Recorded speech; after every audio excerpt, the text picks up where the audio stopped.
Biography of Queen Barenziah by Stern Gamboj, Imperial Scribe. The Life History of Queen Barenziah, Volume 3.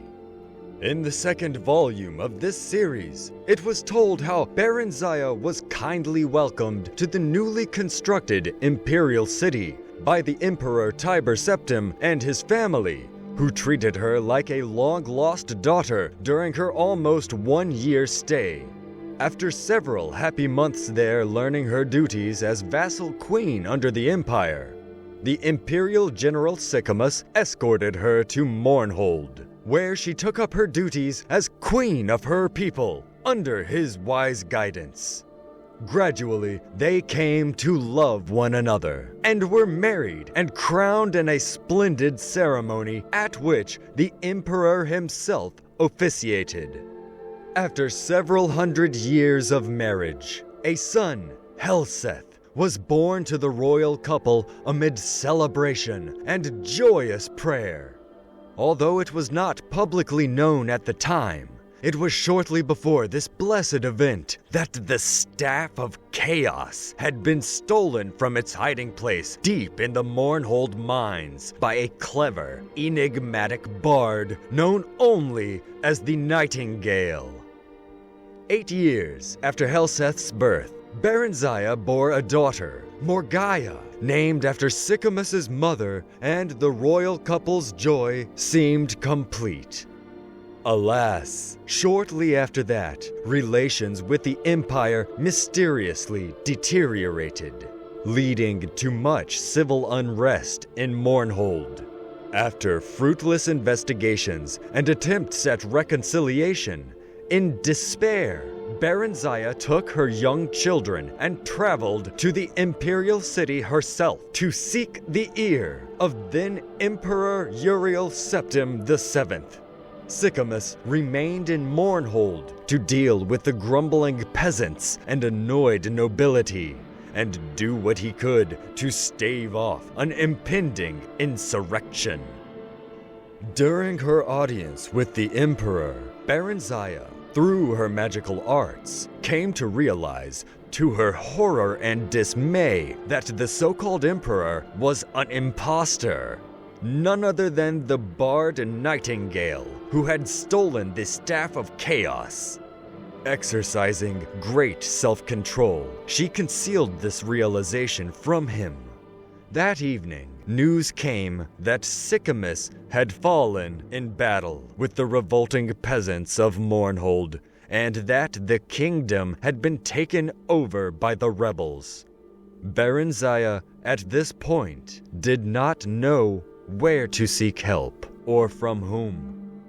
The gods that fateful night were evidently looking out for her, as if in redress of her loss. King Eadwir of High Rock, an old friend of Uriel Septim and Sycamus, came by on a social call.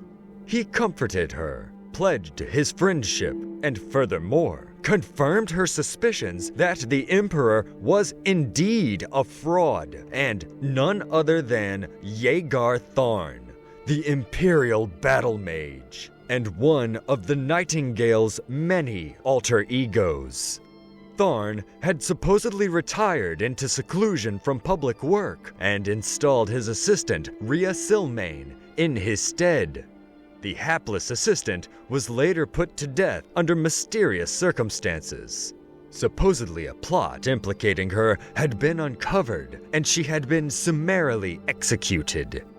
However, her ghost had appeared to Eadwir in a dream and revealed to him that the true emperor had been kidnapped by Tharn and imprisoned in an alternate dimension. Tharn had then used the Staff of Chaos to kill her when she attempted to warn the Elder Council of his nefarious plot. Together, Eadwir and Barenziah plotted to gain the false emperor's confidence. Meanwhile, another friend of Rhea's, known only as the Champion, who apparently possessed great, albeit then untapped potential, was incarcerated at the Imperial dungeons, However, she had access to his dreams, and she told him to bide his time until she could devise a plan that would effect his escape. Then he could begin on his mission to unmask the imposter. Barenziah continued to charm and eventually befriended the Erstadt's emperor. By contriving to read his secret diary, she learned that he had broken the Staff of Chaos into 8 pieces and hidden them in far-flung locations scattered across Tamriel.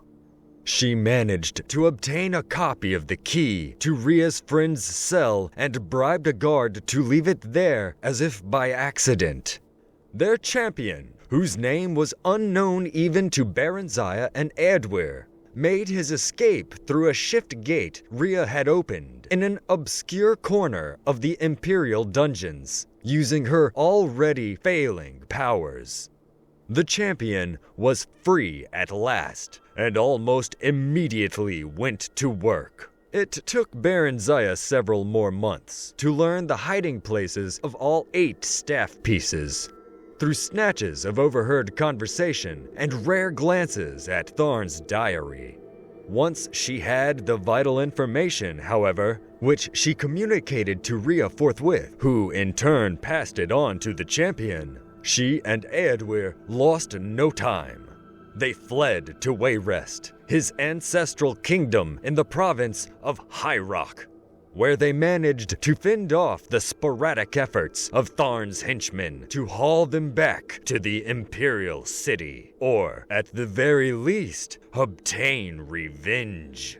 Tharn, whatever else might be said of him, was no one's fool, save perhaps Barenziah's, and he concentrated most of his efforts toward tracking down and destroying the champion. As all now know, the courageous, indefatigable, and forever nameless champion was successful in reuniting the 8 sundered pieces of the Staff of Chaos. With it, he destroyed Tharn and rescued the true Emperor Uriel Septim VII. Following what has come to be known as the Restoration, a grand state memorial service was held for Sycamus at the Imperial City, befitting the man who had served the Septim dynasty for so long and so well.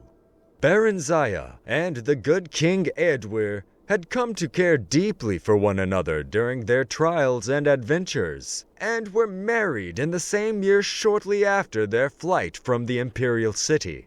Her 2 children from the previous marriage with Sycamus remained with her, and a regent was appointed to rule Mournhold in her absence.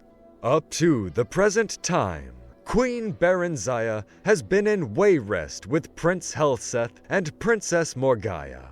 She plans to return to Mournhold after Edwir's death.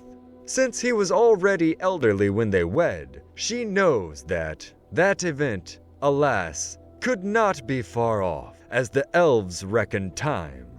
Until then, she shares in the government of the Kingdom of Wayrest with her husband, and seems glad and content with her finally quiet and happily unremarkable life.